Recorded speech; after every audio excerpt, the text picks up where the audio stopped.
आप सभी भाई बहनों को जय मसीह। आइए हम परमेश्वर का वचन देखते हैं। मत्ती अध्याय 21 वचन नंबर 33 से। दुष्ट किसानों का दृष्टांत।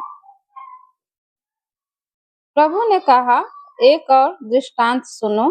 एक गृह स्वामी था जिसने दाख की बारी लगाई, उसके चारों ओर बाड़ा बांधा, उसमें रस का कुंड खोदा और गुम्बट बनाया और किसानों का उसका ठेका देकर परदेश चला गया।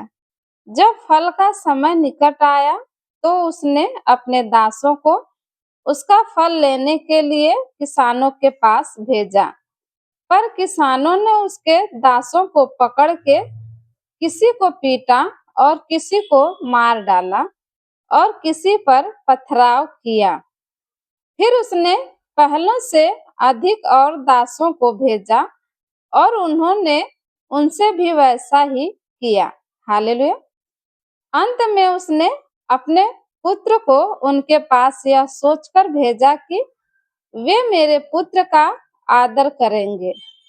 परंतु किसानों ने पुत्र को देखकर आपस में कहा, यह तो वारिस है, आओ इसे मार डालें और इसकी मीरास ले लें। हालेलुया।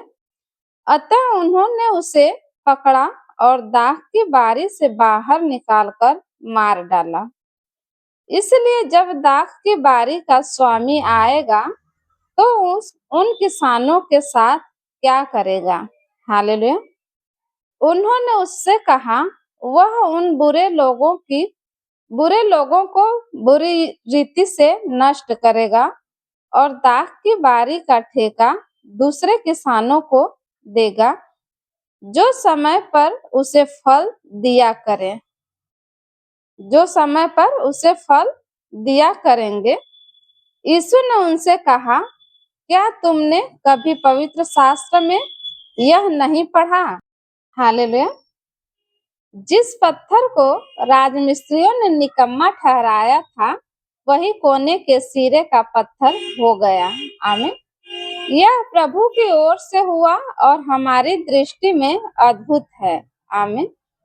इसलिए मैं तुमसे कहता हूँ कि परमेश्वर का राज्य तुमसे ले लिया जाएगा और ऐसी जाति को जो उसका फल लाए दिया जाएगा। जो इस पत्थर पर गिरेगा वह चकनाचूर हो जाएगा और जिस पर वह गिरेगा उसको पीस डालेगा। प्रधान याजक और फरीसी उसके दृष्टांतों को सुनकर समझ गए कि वह उनके विषय में कहता है और उन्होंने उसे पकड़ना चाहा, परंतु लोगों से डर गए क्योंकि वे उसे भविष्यवक्ता मानते थे। आमीन। आइए आगे वचन देखते हैं। मत्ती अध्याय 22 वचन नंबर 1 से। विवाह भोज का दृष्टांत। यीशु ने फिर उनसे दृष्टांतों में कहने लगा, स्वर्ग का राज्य उस राजा के समान है जिसने अपने पुत्र का विवाह किया और उसने अपने दासों को भेजा कि निमंत्रित लोगों को विवाह के भोज में बुलाए। आमीन। परंतु उन्होंने आना न चाहा। फिर उसने और दासों को यह कहकर भेजा, निमंत्रित लोगों से कहो, देखो मैं भोज तैयार कर चुका हूँ, मेरे बैल और पले हुए पशु मारे गए हैं और सब कुछ तैयार है, विवाह के भोज में आओ। परंतु वे उपेक्षा करके चल दिए। क्यों? कोई अपने खेत को, कोई अपने व्यापार को।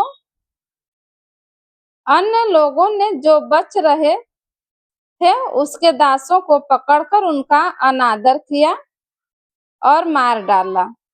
तब राजा को क्रोध आया और उसने अपनी सेना भेजकर उन हत्यारों का नाश किया और उनके नगर को फूंक दिया।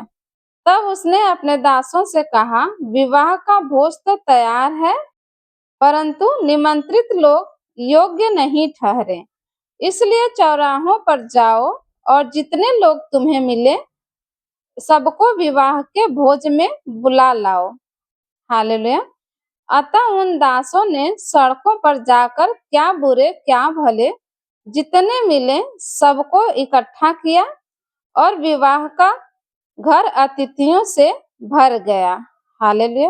जब राजा अतिथियों को देखने भीतर आया तो उसने वहां एक मनुष्य को देखा जो विवाह का वस्त्र नहीं पहने था। उसने उससे पूछा, हे मित्र, तू विवाह का वस्त्र पहने पहने बिना यहाँ क्यों आ गया? हालेलुया। उसका मुंह बंद हो गया। तब राजा ने सेवकों से कहा, इसके हाथ पांव बांधकर उसे बाहर अंधियारे में डाल दो, वहां रोना और दांत पीसना होगा, क्योंकि बुलाए हुए तो बहुत हैं परंतु चुने हुए थोड़े हैं। प्रभु ने कहा, क्योंकि बुलाए हुए तो बहुत हैं परंतु चुने हुए थोड़े हैं। आमीन। आइए आगे वचन देखते हैं, मत्ती 22 का 15। कैसर को कर देना। तब फरीसियों ने जाकर आपस में विचार किया कि उसको किस प्रकार बातों में फंसाएं। अतः उन्होंने अपने चेलों को हेरोदेसिया के साथ उसके पास यह कहने को भेजा, हे गुरु, हम जानते हैं कि तू सच्चा है और परमेश्वर का मार्ग सच्चाई से सिखाता है। हालेलुया। और किसी की परवाह नहीं करता, क्योंकि तू मनुष्यों का मुंह देखकर बातें नहीं करता। इसलिए हमें बता, तू क्या सोचता है? कैसर को कर देना उचित है कि नहीं?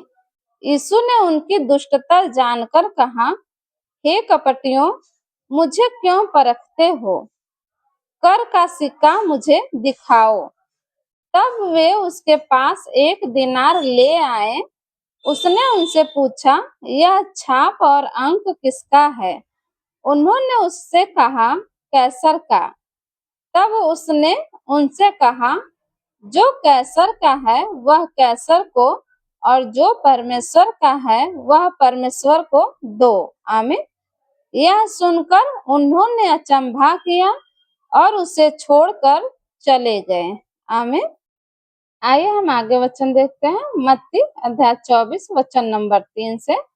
संकट और क्लेश। जब वह जैतून पहाड़ पर बैठा था तो चेलों ने एकांत में उसके पास आकर कहा, हमें बता कि ये बातें कब होंगी? तेरे आने का और जगत के अंत का क्या चिन्ह होगा? हालेलुया। यीशु ने उनको उत्तर दिया, सावधान रहो, कोई तुम्हें न भरमाने पाए, क्योंकि बहुत से ऐसे होंगे जो मेरे नाम से आकर कहेंगे, मैं मसीह हूँ, और बहुतों को भरमाएंगे। तुम लड़ाइयों और लड़ाइयों की चर्चा सुनोगे तो घबरा न जाना, क्योंकि इनका होना अवश्य है, परंतु उस समय अंत न होगा। क्योंकि जाति पर जाति और राज्य पर राज्य चढ़ाई करेगा, और जगह जगह अकाल पड़ेंगे और भूकंप होंगे। ये सब बातें पीड़ाओं का आरंभ होगी। तब वे क्लेश देने के लिए तुम्हें पकड़वाएंगे और तुम्हें मार डालेंगे, और मेरे नाम के कारण सब जातियों के लोग तुमसे बैर रखेंगे। हालेलुया। तब बहुत से ठोकर खाएंगे और एक दूसरे को पकड़वाएंगे और एक दूसरे से बैर रखेंगे। बहुत से झूठे भविष्यवक्ता उठ खड़े होंगे और बहुतों को भरमाएंगे। अधर्म के बढ़ने से बहुतों का प्रेम ठंडा पड़ जाएगा। हालेलुया।